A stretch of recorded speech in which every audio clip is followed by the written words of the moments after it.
नमस्कार दोस्तों, एक बार फिर से आप सभी का स्वागत है हमारे YouTube channel civil service institute में। देखिए, ये जनसंख्या और नगरीकरण से रिलेटेड जो प्रश्न लास्ट ईयर आरओ एग्जामिनेशन में आए वो हमने यहाँ पे लिए हैं, जो कि 2013 से लेकर 2021 तक की परीक्षा जो आरओ की हुई उसमें प्रीलिम्स और मेंस की परीक्षा में जो जनसंख्या और नगरीकरण से जो जो प्रश्न आए हैं वो सारे एज इट इज प्रश्न हमने लिए हैं और उसके साथ साथ उनका एक्सप्लेनेशन भी आपको यहाँ पे मिलेगा।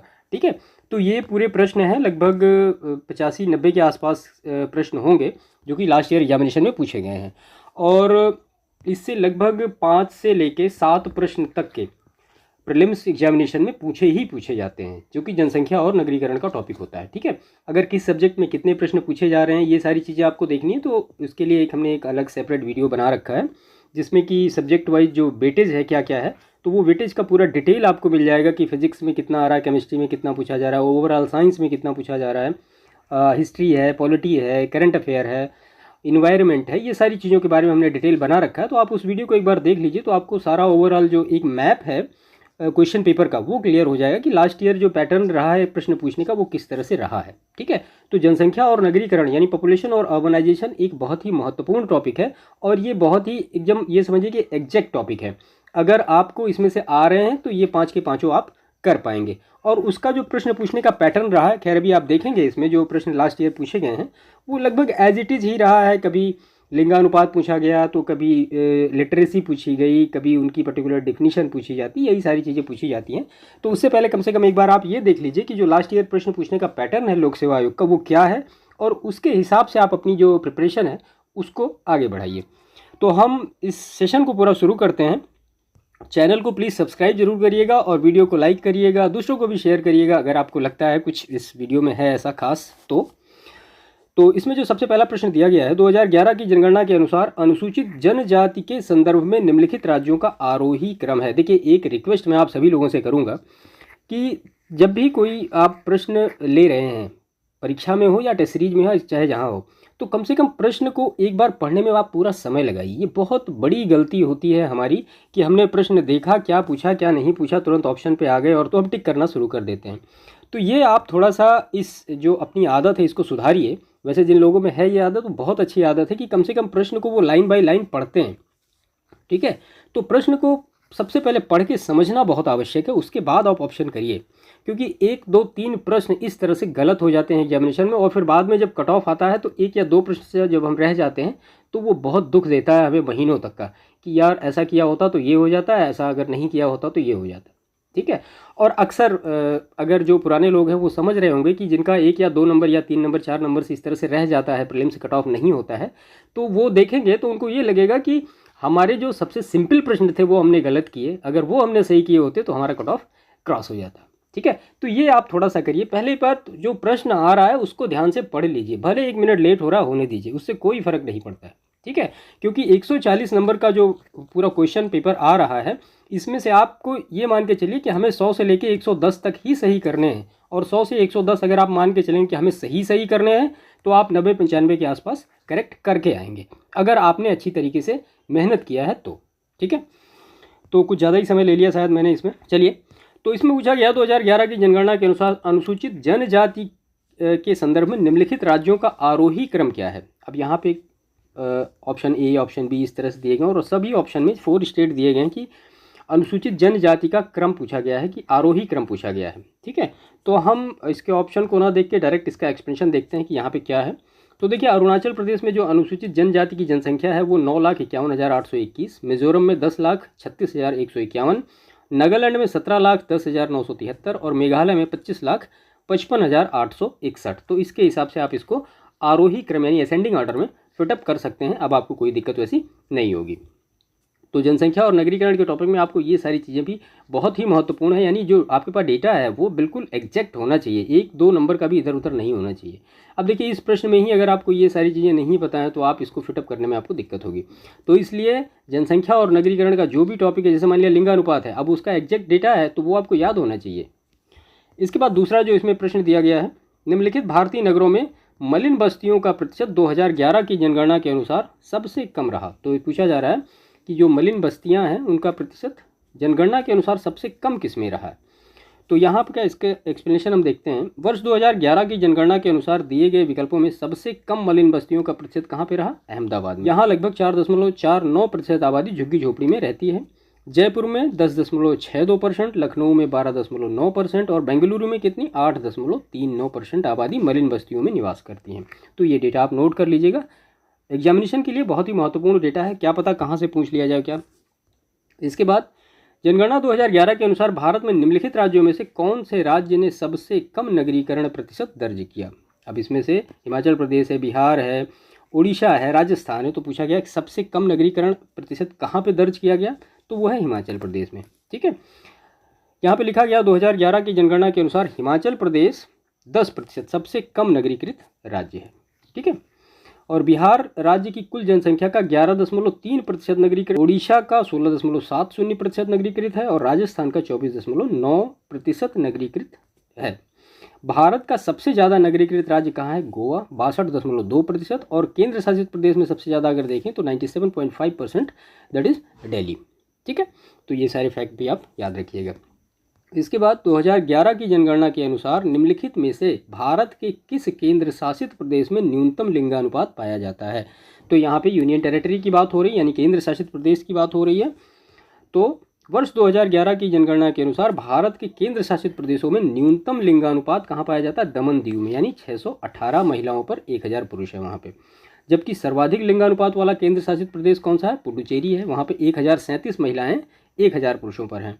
चंडीगढ़ का लिंगानुपात 818 है। अंडमान निकोबार का जो लिंगानुपात है वो 876 है और लक्षद्वीप का जो लिंगानुपात है वो 947 है। अब देखिए जितनी भी यूनियन टेरिटरी हैं सबके बारे में यहाँ पे जो सेक्स रेशियो है यानी लिंगानुपात है वो आपको यहाँ पे मिल जाएगा। इसके बाद देश का लिंगानुपात कितना है? तो वो 943 है और न्यूनतम लिंगानुपात वाला राज्य कौन सा है? वो हरियाणा है, 879। यानी जो ये एक्सप्लेनेशन है ये बहुत महत्वपूर्ण है, इससे एक प्रश्न पूछा जाएगा और आपको इसके चारों डायमेंशन को कवर करने का मौका मिलेगा। इसके बाद है भारत की जनगणना 2011 के अनुसार उत्तर प्रदेश के निम्नलिखित शहरों में से कौन सा शहर मिलियन शहर नहीं है? मिलियन शहर का मतलब यह होता है कि जिसकी जनसंख्या 10 लाख से ज़्यादा हो। तो वर्ष 2011 की जनगणना के अनुसार उत्तर प्रदेश में 7 मिलियन शहर अथवा मिलियन प्लस नगर हैं। जो कोई कौन कौन से हैं? तो कानपुर नगर 2.92 million, Lucknow 2.90 million, Ghaziabad 2.36 million, Agra 1.75 million और उसके बाद वाराणसी 1.44 मिलियन, मेरठ 1.43 मिलियन और प्रयागराज 1.22 मिलियन। इनका ऑर्डर एज इट इज़ आप याद रखिएगा, इसको नोट कर लीजिएगा, एग्जामिनेशन में आ सकता है। जबकि मुरादाबाद नगर की जनसंख्या कितनी है? 0.89 मिलियन है। इसके बाद सूची दी गई है आदिवासी और अवस्थिति पूछा गया है कि जो है मतलब जो आदिवासी हैं वो रहते कहाँ कहाँ पे हैं। तो इसमें भील है, गोंड है, लिम्बूस है, कोनियाक है। तो हम इसका एक्सप्लेनेशन यहाँ पे देख लेते हैं कि कौन सी आदिवासी किस जगह पे रहती है। तो भील जो रहती है वो राजस्थान में, गोंड छत्तीसगढ़ में, लिम्बूस जो है वो सिक्किम में और कोनियाक जो है वो नागालैंड में रहती है। इसके बाद नेक्स्ट प्रश्न है कथन और कारण का प्रश्न दिया गया है। तो इसमें अभिकथन दिया गया है नगरीकरण औद्योगिकरण का अनुसरण करता है। इसका कारण है विकासशील देशों में नगरीकरण अपने आप में एक आंदोलन है। इसका एक्सप्लेनेशन हम देखते हैं क्या लिखा गया है। तो नगरीकरण औद्योगिकरण का अनुसरण करता है, यह कथन सत्य है। विकासशील देशों में नगरीकरण अपने आप में एक आंदोलन है। ए और आर दोनों सही है परंतु आर ए की सही व्याख्या नहीं करता है। इसके बाद 2011 की जनगणना के अनुसार निम्नलिखित राज्यों में किसमें नगरीकरण का स्तर सबसे निम्न है? तो सबसे कम नगरीकरण कहाँ पे है? तो 2011 की जनगणना के अनुसार सर्वाधिक नगरीकरण वाला राज्य गोवा 62.2%, हमें लगभग अब याद हो जाना चाहिए। मिजोरम 52.1% और आंध्र प्रदेश में 33.4%, हरियाणा में 34.9% और पश्चिम बंगाल में कितना है? 31.9%। यानी सबसे कम नगरीकरण कहाँ हुआ? तो वो वेस्ट बंगाल में हुआ, यहाँ पे है 31.9%। देश दिए गए, उनकी राजधानी पूछी गई है। तो म्यांमार, कंबोडिया, वियतनाम, लाओस, इनकी राजधानी कहाँ कहाँ पे है? तो म्यांमार की राजधानी जो है वो यंगून है और कंबोडिया की नामपेन है, वियतनाम की हनोई है और लाओस की कहाँ है? वियंतियन है। इसके बाद अगेन दो सूची दी गई है, नदी और शहर, ये मैच करने हैं। शतल अरब किस नदी से रिलेटेड? Paraguay, niger, Danube. तो यहाँ पे सत अल अरब जो है ये बसरा नदी से रिलेटेड है, पराग्वे एसेंसियन से, नाइजर नियामी से और डेन्यूब वियना से। वैसे सही मायनों में देखा जाए तो ये प्रश्न जो है ये वर्ल्ड जियोग्राफी का है। इसके बाद 2011 की जनगणना के अनुसार भारत के निम्नलिखित किस राज्य में अनुसूचित जाति की जनसंख्या शून्य है। अभी ऊपर सबसे पहले हमने देखा अनुसूचित जनजाति के लिए, यहाँ पे अनुसूचित जाति की संख्या पूछी जा रही शून्य है। तो इसका एक्सप्लेनेशन है 2011 की अंतिम जनगणना रिपोर्ट के अनुसार देश के अनुसूचित जातियों की जनसंख्या कितनी है, तो 20.137 करोड़ है, जो संपूर्ण भारत का लगभग कितना है 16.6%। सर्वाधिक अनुसूचित जाति जनसंख्या वाला राज्य कौन सा है, उत्तर प्रदेश, तथा न्यूनतम जनसंख्या वाला राज्य अनुसूचित जाति का कौन सा है, वो मिजोरम है। अनुसूचित जाति का सर्वाधिक और न्यूनतम जनसंख्या प्रतिशत वाला राज्य कौन सा है, पंजाब 31.9% और मिजोरम है 0.1%। ध्यातव्य है कि अरुणाचल प्रदेश, नागालैंड, लक्षद्वीप, अंडमान निकोबार द्वीप में अनुसूचित जाति की जनसंख्या शून्य है। ठीक है, तो ये सारे फैक्ट आप याद रखिएगा। खैर अभी ये जब सेशन पूरा कंप्लीट होगा तो आपको लगेगा कि ये जनसंख्या वाला जो पूरा टॉपिक है ये आपका रिवाइज हो जाएगा। ठीक है, और इससे भी डिटेल में अगर आपको थोड़ी नॉलेज लेनी है, डिटेल में नॉलेज क्या लेनी है, आर के लिए आपको पढ़ना पड़ेगा। इकोनॉमी का हमारा एक प्लेलिस्ट है, उसमें जनसंख्या और नगरीकरण से दो जो सेशन पड़े हुए हैं, 2 सेशन हैं, आप उन दोनों को देख लीजिए। दोनों मिला के लगभग 1 घंटे के आसपास का होगा। उसमें यूपी पीसीएस के लास्ट ईयर के जितने भी एग्जाम हुए सारे प्रश्न उसमें हैं, वो आपको मिल जाएंगे 1 लाइनर फॉर्मेट में। आप उनको भी देख लीजिए, इसको देख लीजिए। इससे ज़्यादा मुझे लगता है जनगणना में आपको करने की आवश्यकता नहीं है। जो भी प्रश्न आपके आएंगे वो इधर उधर से मिल जाएंगे उसी में। इसके बाद नेक्स्ट प्रश्न की बात करें तो निम्नलिखित जनगणना वर्षों में से किसे भारत के जननांकीय इतिहास में महान विभाजक के रूप में जाना जाता है, तो ये है 1921 का वर्ष। 1921 के पूर्व के 3 दशकों में दुर्भिक्ष एवं संक्रामक बीमारियों के प्रकोप के कारण वृद्धि दर अत्यंत निम्न रही। 1891, 1901 तथा 1911 से 1921 के दशकों में वस्तुतः जनसंख्या में कमी देखी गई, क्योंकि वर्ष 1921 से पूर्व जनसंख्या वृद्धि अत्यल्प रही। इस प्रकार 1921 को भारत की जनसंख्या का बृहद विभाजक वर्ष कहा जाता है। ये उसका कारण है। 2011 की जनगणना के अनुसार किस केंद्र शासित प्रदेश का जनसंख्या घनत्व न्यूनतम है, तो ये प्रश्न खैर ऊपर हमने देखा है, लेकिन यहाँ पे पूरा एक्सप्लेनेशन हम देख लेते हैं कि किस जो यूनियन टेरेटरी है उसका जनसंख्या घनत्व क्या है। तो अंडमान निकोबार द्वीप समूह का 46 है जनसंख्या घनत्व, लक्षद्वीप का 2149 है, दमन दीव का 2191 है, दादर नागर हवेली का 700 है। तो अंडमान निकोबार द्वीप समूह केंद्र शासित प्रदेश में जनसंख्या घनत्व क्या है, सबसे न्यूनतम है। और भारत का जनसंख्या घनत्व कितना है, तो वो 382 व्यक्ति वर्ग किलोमीटर है। इसके बाद निम्नलिखित में से किस देश में जनसंख्या का घनत्व सबसे कम है। मंगोलिया सर्वाधिक कम जन घनत्व में प्रथम स्थान पर। यहाँ जन घनत्व कितना है, 2 व्यक्ति प्रति वर्ग किलोमीटर। सऊदी अरब के लिए जन घनत्व का आंकड़ा 16 व्यक्ति प्रति वर्ग किलोमीटर, अफगानिस्तान के लिए 49 व्यक्ति प्रति वर्ग किलोमीटर और इराक के लिए 49 व्यक्ति प्रति वर्ग किलोमीटर है। तो ये चारों ऑप्शन के आपको यहाँ पर डिटेल मिल गई। इसके बाद 2011 की जनगणना के अनुसार किस केंद्र शासित प्रदेश की साक्षरता दर न्यूनतम है। ठीक है, तो यहाँ पे जो न्यूनतम साक्षरता दर वाला केंद्र शासित प्रदेश है वो कौन सा है, वो दादर नागर हवेली है। दादरा और नगर हवेली 76.2%, पुडुचेरी में 85.8%, चंडीगढ़ में 86%, दिल्ली में 86.2%, अंडमान और निकोबार द्वीप समूह में 86.6% और दमन और दीव में 87.1%। तो इसके हिसाब से आपको ये पता लग गया कि सबसे ज़्यादा साक्षरता किस यूनियन टेरेटरी में है और सबसे कम साक्षरता किस यूनियन टेरेटरी में है और वो एक्चुअल में कितनी है। 2011 की जनगणना के अनुसार किस केंद्र शासित प्रदेश का लिंगानुपात न्यूनतम है, तो लिंगानुपात के बारे में हमने अभी ऊपर देखा डिटेल। दमन और दीव का कितना है, 618 है। ठीक है, इसका लिंगानुपात न्यूनतम है। इसके बाद एक स्टैटिक प्रश्न है जनसंख्या का। तो माल्थस के अनुसार जनसंख्या नियंत्रण का सर्वाधिक प्रभावकारी उपाय निम्नलिखित में से कौन सा है। तो जनसंख्या को नियंत्रण करने का सबसे प्रभावकारी उपाय क्या है, तो हम इसका पूरा डिस्कशन देखते हैं। यहाँ पर डिटेल क्या लिखा गया है। तो माल्थस के अनुसार जनसंख्या नियंत्रण का सर्वाधिक प्रभावकारी उपाय जो है वो प्राकृतिक जन्म नियंत्रण है। उल्लेखनीय है कि यह माल्थस ने जनसंख्या के प्राकृतिक सिद्धांत का प्रतिपादन किया और बताया कि किसी भी क्षेत्र की जनसंख्या वृद्धि गुणोत्तर श्रेणी में जबकि जीविकोपार्जन के साधनों में समांतर श्रेणी में वृद्धि होती है। उनके अनुसार यदि स्वयं के नैतिक नियंत्रणों के माध्यम से जनसंख्या वृद्धि पर नियंत्रण न पाया गया तो प्राकृतिक प्रकोपों द्वारा व्यापक अकाल मृत्यु होगी। उन्होंने निष्कर्ष भी दिया था कि यदि जीवन निर्वाह के साधनों का अवरोध न हो तो प्रत्येक 25 वर्ष में जनसंख्या क्या हो जाएगी, दोगुनी हो जाएगी। तो यह माल्थस का सिद्धांत है। 2011 की जनगणना के अनुसार निम्नलिखित में से किस भारतीय राज्य में महिला साक्षरता दर न्यूनतम है।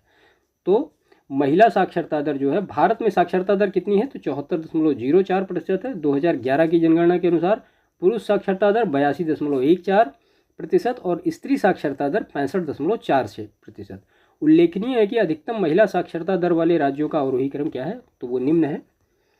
तो केरल, उसके बाद मिजोरम, उसके बाद लक्षद्वीप, गोवा। और न्यूनतम स्त्री साक्षरता दर वाले राज्यों का आरोही क्रम क्या है, तो बिहार, राजस्थान, झारखंड, जम्मू कश्मीर और उत्तर प्रदेश है। ये डेटा आप सब याद रखिएगा। देखिए कई बार एग्जामिनेशन में ऐसे सीधे सीधे प्रश्न पूछ लिए जाते हैं कि मतलब लगता है ऐसे नहीं आएगा कि पुरुष साक्षरता दर का प्रतिशत बताइए, तो आप ये सब जो ये डेटा है ना इसको बिल्कुल याद रखिए।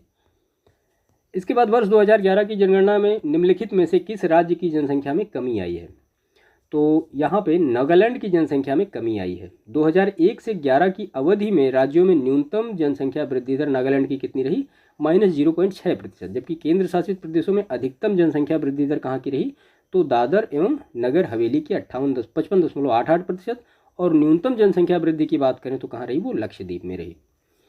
इसके बाद वर्ष 2011 की जनगणना के अनुसार निम्नलिखित में से किस राज्य में साक्षरता सर्वाधिक थी, तो यहाँ पे जो 4 राज्य दिए गए हैं उसमें ये बताना है आपको किसकी साक्षरता दर सर्वाधिक है। तो मणिपुर की 76.94%, पंजाब की 75.8%, असम की 72.20% और मध्य प्रदेश की 69.30%।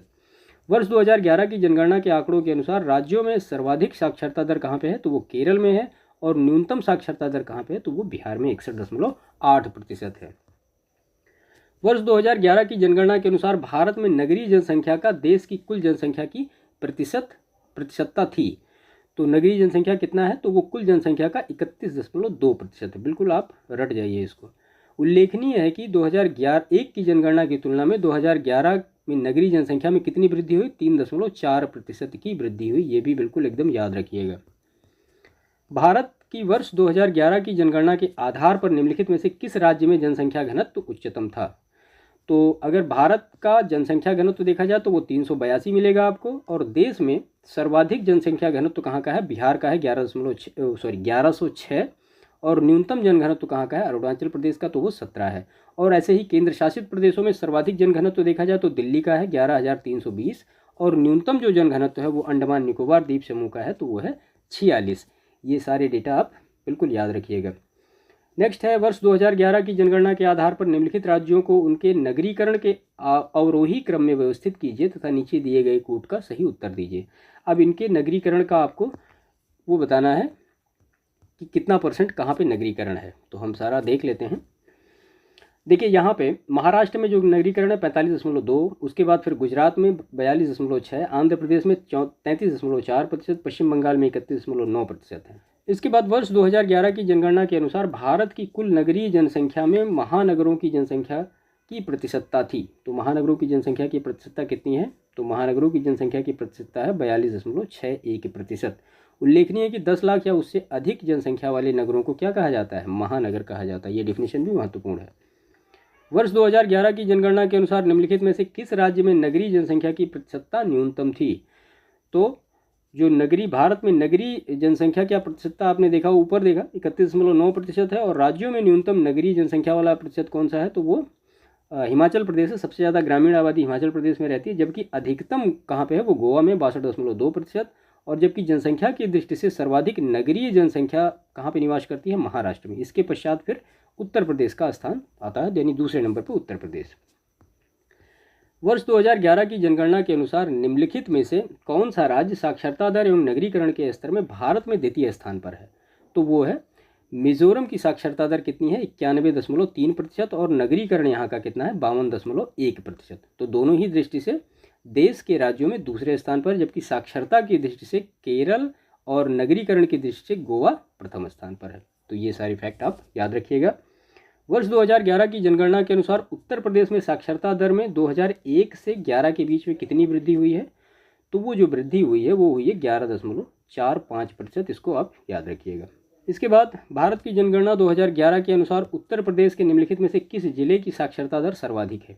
अब यहाँ पे 4 जिले की साक्षरता दर हम देख लेंगे तो हमें ये पता हो जाएगा कि कहाँ पे सबसे ज़्यादा है।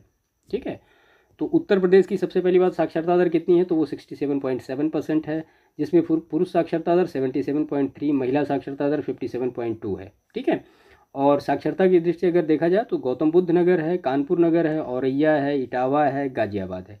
जबकि आरोही क्रम में श्रावस्ती, सबसे कम बहराइच, फिर बलरामपुर, फिर बदायूं और फिर रामपुर। इसका मतलब सबसे ज़्यादा गौतम बुद्ध नगर की और सबसे कम कहाँ की, श्रावस्ती की। इसके बाद जनसंख्या वृद्धि के स्वरूप को एक दीर्घ कालावधि में घटित क्रमिक परिवर्तन को क्या कहा जाता है, तो उसको क्या कहा जाता है, उसको जननांकीय संक्रमण कहा जाता है। इसका एक्सप्लेनेशन देखते हैं। जनसंख्या वृद्धि के स्वरूप को एक दीर्घ कालावधि में घटित क्रमिक परिवर्तन को जननांकीय संक्रमण कहा जाता है। इनमें जन्म दर तथा मृत्यु दर के माध्यम से जनसंख्या में परिवर्तन की व्याख्या की जाती है। इसके कितने चरण होते हैं, 4 चरण होते हैं। ये चारों चरण बहुत ही महत्वपूर्ण है। पहला इसमें दिया गया है, पहला चरण जो है ये उच्च जन्म दर और उच्च मृत्यु दर के कारण जनसंख्या में स्थिरता आती है। दूसरा चरण है उच्च जन्म दर और मृत्यु दर में गिरावट के कारण जनसंख्या में तीव्र वृद्धि होती है। और तृतीय चरण में जन्म दर एवं मृत्यु दर दोनों में गिरावट के कारण जनसंख्या में स्थिरता की ओर गमन होता है। और चतुर्थ चरण, इस चरण में जनसंख्या स्थिर होती है तथा जनसंख्या की औसत आयु ज़्यादा होती है। आप हमें ये कमेंट करके बताइएगा कि भारत इन चारों में से किस फेज में आता है, ठीक है।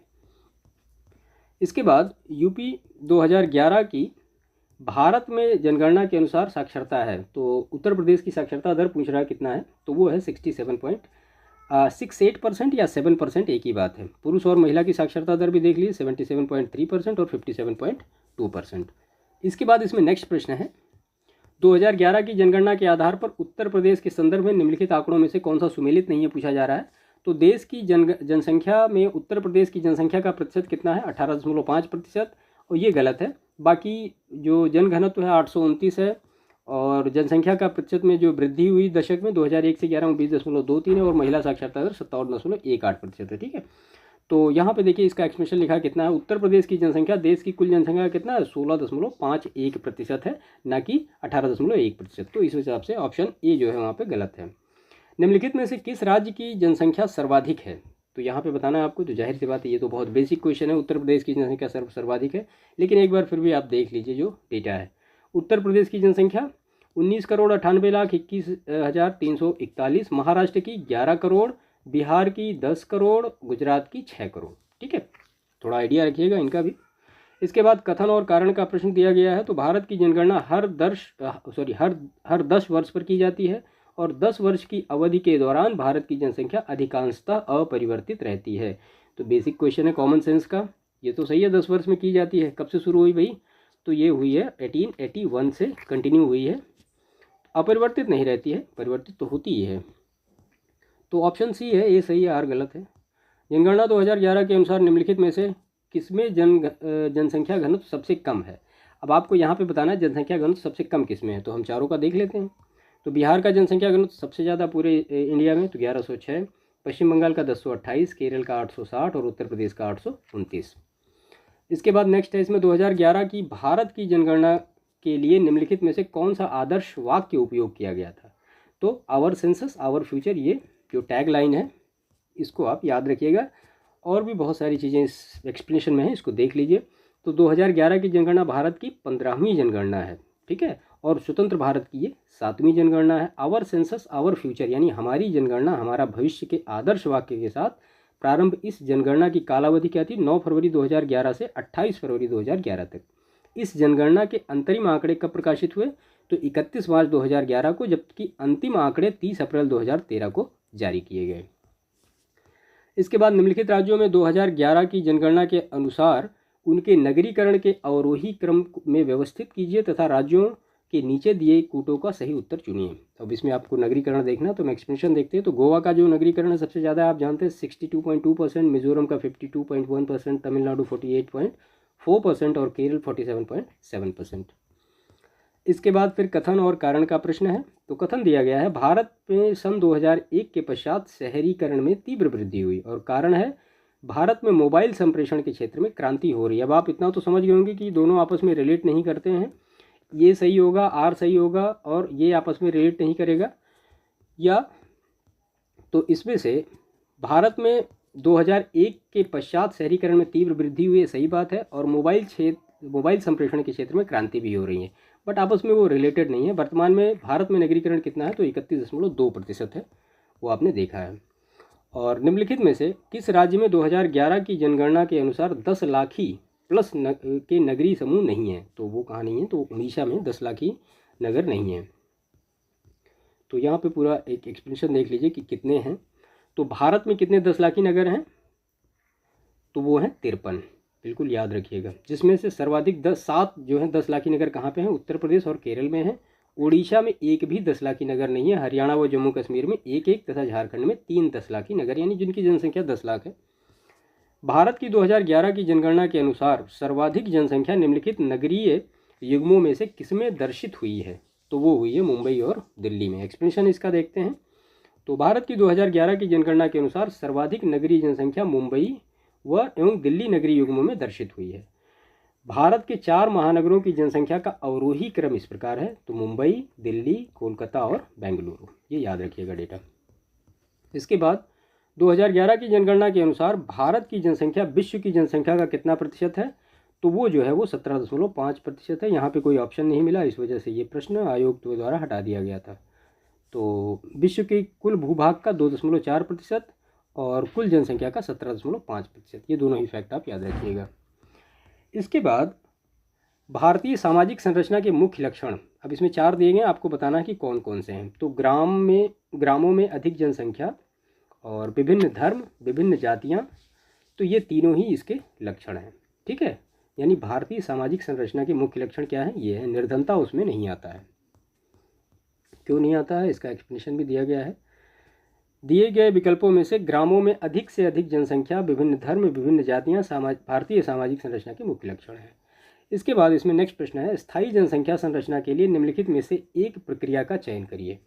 तो स्थायी जनसंख्या संरचना के लिए क्या होगा, तो वो होगा स्थिर जन्म दर और मृत्यु दर जब होगी तभी स्थायी जनसंख्या संरचना हमें प्राप्त होगी।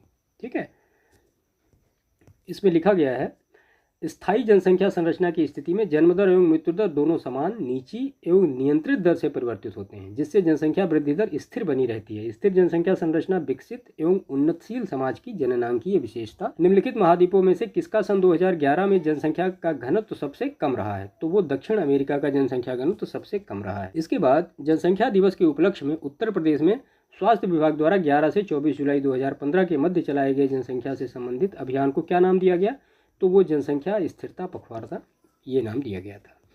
वर्ष 2011 की जनगणना के अनुसार भारत में निम्नलिखित राज्यों में से किसमें जनसंख्या का घनत्व उच्चतम है, तो जाहिर सी बात है बिहार का। कई बार ऐसा देख चुके हैं, बिहार 1106, पश्चिम बंगाल 1028, केरल 860 और उत्तर प्रदेश 829। इसके बाद जनगणना 2011 के अनुसार भारत के निम्नलिखित राज्यों में से किस राज्य में महिला लिंग अनुपात सर्वाधिक है, तो केरल में जो महिला लिंग अनुपात है 1084, तमिलनाडु में 996, आंध्र प्रदेश में 993 और छत्तीसगढ़ में कितना है, वो है 991 और उसके बाद मेघालय में 989। निम्नलिखित कथनों में से कौन सा एक सही नहीं है। अब आपको यहाँ पे ये बताना है कि कौन सा सही नहीं है। इसका एक्सप्लेनेशन हम देखते हैं क्या लिखा गया है। तो प्रत्येक राज्य में नगर पंचायत, नगर पालिका परिषद तथा नगर निगम का गठन किया जाएगा। नगर पंचायत का गठन उस क्षेत्र के लिए होगा जो ग्रामीण क्षेत्र के नगरीय क्षेत्र में परिवर्तित हो रहा है, और पालिका परिषद का गठन छोटे नगरीय क्षेत्रों के लिए किया जाएगा, जबकि बड़े नगरों के लिए नगर निगम का गठन किया जाएगा। किंतु ऐसे नगरीय क्षेत्र में जिसे राज्यपाल द्वारा औद्योगिक नगरी घोषित किया गया है, नगर पालिका का गठन नहीं किया जाएगा, आर्टिकल 243। तो ये इंपॉर्टेंट डेटा है, इसको आप याद रखिएगा। टी.के. ओमेन ने नगरीय परिवारों का अंतर बताया, तो क्या बताया, तो टी.के. ओमेन ने नगरीय परिवारों का अंतर आय के साधन तथा बदलते हुए मूल्यों के प्रतिमान, सत्ता की संरचना और नगरीय सामाजिक वातावरण तथा सामाजिक परिस्थिति तीनों के आधार पर बताया है। तो ऑप्शन डी यहाँ पे करेक्ट होगा, यानी उपयुक्त में से सभी। इसके बाद है 2011 की जनगणना के अनुसार उत्तर प्रदेश के किस जिले में साक्षरता दर उच्चतम थी, तो हमने अभी खैर ऊपर इसको देखा भी है, तो वो गौतम बुद्ध नगर में 80.1% और न्यूनतम साक्षरता दर वाला राज्य ये श्रावस्ती है। ये सारी चीज़ें हम देख चुके हैं पहले से ही। भारत में जनसंख्या घनत्व क्या है, तो जनसंख्या घनत्व जाहिर सी बात है निरंतर बढ़ा है। इस समय कितना है, तो 382 है, और 2001 में और 2011 में जो जनसंख्या घनत्व 57 मतलब व्यक्ति प्रति वर्ग किलोमीटर की वृद्धि हुई है। तो ये फैक्ट भी आप याद रखिएगा। इसके बाद नेक्स्ट है, इसमें निम्नलिखित में से कौन सा एक दशक भारतीय नियोजन के इतिहास में रोजगार विहीन वृद्धि का दशक कहलाने योग्य है, तो वो है 2005 से लेकर 2015 का दशक। ठीक है, इसको आप याद रखिएगा। भारत में प्रभावित साक्षरता दर की गणना की जाती है, तो वो की जाती है 7 वर्ष के ऊपर जो होते हैं उन्हीं की, मतलब जो 7 साल से ऊपर होते हैं उनकी साक्षरता देखी जाती है। इसके बाद 2011 की जनगणना के अनुसार भारत में कुल जनसंख्या में नगरीय जनसंख्या का प्रतिशत कितना है? तो 31.2%। कई बार ये प्रश्न आ चुका है ऊपर भी। मतलब आप ये देखिए कि कितने प्रश्न रिपीट हो रहे हैं, बार बार ऐसे ही सेम टू सेम प्रश्न पूछे जा रहे हैं। तो ये सेशन कितना महत्वपूर्ण है आप खैर खुद डिसाइड कर सकते हैं। निम्नलिखित में से कौन उत्तर प्रदेश का सबसे बड़ा जनपद है? तो उत्तर प्रदेश का सबसे बड़ा जनपद इलाहाबाद है, सबसे ज़्यादा लोग यहाँ पे रहते हैं। और जनसंख्या के अकॉर्डिंग हम देख ही लेते हैं। खैर प्रयागराज यानी इलाहाबाद ये इतनी है, और मुरादाबाद की जो जनसंख्या है वो इतना, गाज़ियाबाद का ये, आजमगढ़ का 46 और लखनऊ का 45, नवासी 838। तो ये सारा फैक्ट थोड़ा माइंड में रखिएगा। निम्नलिखित राज्यों के निर्माण का सही आरोही क्रम है? तो ये खैर पॉलिटी का प्रश्न है लेकिन यहाँ भी आ गया है। तो नागालैंड का गठन 1963 में हुआ, मेघालय का गठन 72 में हुआ, सिक्किम का गठन 75 में हुआ और अरुणाचल प्रदेश का जो गठन हुआ वो 1987 में हुआ। निम्नलिखित में से किस राज्य का लिंगानुपात राष्ट्रीय औसत से ऊपर रहा है? तो जो राष्ट्रीय औसत है वो कितना है? वो 943 है। और जो झारखंड का लिंगानुपात है वो कितना है? 949 है। तो ऑप्शन बी यहाँ पे करेक्ट होगा। सारे स्टेट के हम देख लेते हैं। तो गुजरात का जो लिंगानुपात है वो 919 है, महाराष्ट्र का 929 है और मध्य प्रदेश का 931 है और झारखंड का 949 है। निम्नलिखित में से भारत के किस राज्य में स्त्री पुरुष शिक्षा में निम्नतम अंतर है? तो यहाँ पे देखते हैं हम। तो केरल में कुल साक्षरता कितनी है? तो 94%। स्त्री की साक्षरता 92.07 और पुरुष की 96.11%। मेघालय की 74.43, स्त्री की 72.89 और पुरुष की 75.95। नागालैंड की 79.55%, स्त्री साक्षरता 76.11 और पुरुष की 82.75। मिजोरम की बात करें तो 91.33, 89.27 ये वुमेन की है और जो मेल है उसका 93.35। तो इसके अकॉर्डिंग आप इसमें डिफरेंस निकाल सकते हैं कि कहाँ पे सबसे कम गैप रहा है, यानी सबसे, ये पूछा यही गया है कि निम्नतम अंतर है तो इनमें से किस में न्यूनतम अंतर है? तो वो मेघालय में सबसे कम न्यूनतम अंतर आपको मिलेगा। निम्नलिखित में से किस जनगणना वर्ष में भारत में लिंगानुपात 946 था? अब आप पूरा डिटेल यहाँ पे देख लीजिए, महत्वपूर्ण डेटा है। 1921 में 955, 1941 में 945, 1951 में 946 और 1971 में 930 जो है ये लिंगानुपात रहा है। ठीक है। 2001 से 11 की अवधि में कुल जनसंख्या में निम्नतम प्रतिशत वृद्धि वाला राज्य कौन सा है? तो नागालैंड है, जाहिर सी बात है, ऊपर भी देख चुके हैं। लेकिन वृद्धि दर आप देख लीजिए पूरा। नागालैंड का -0.6%, केरल 4.91%, लक्षद्वीप 6.3%, अंडमान निकोबार 6.86%, गोवा 8.23%। उसके बाद रेडफील्ड तथा सिंगर के विचारों में प्राथमिक नगरीकरण की प्रक्रिया को किसके विकास से विशेषीकृत किया जाता है? तो ये रेडफील्ड तथा सिंगर के मतानुसार प्राथमिक नगरीकरण की प्रक्रिया को लोक परंपरा के विकास से विशेषीकृत किया जाता है। तो ऑप्शन ए यहाँ पे करेक्ट है। इसके बाद इसमें है उत्तर प्रदेश के निम्नलिखित नगरों में भौगोलिक क्षेत्रफल की दृष्टि से अवरोही क्रम क्या है?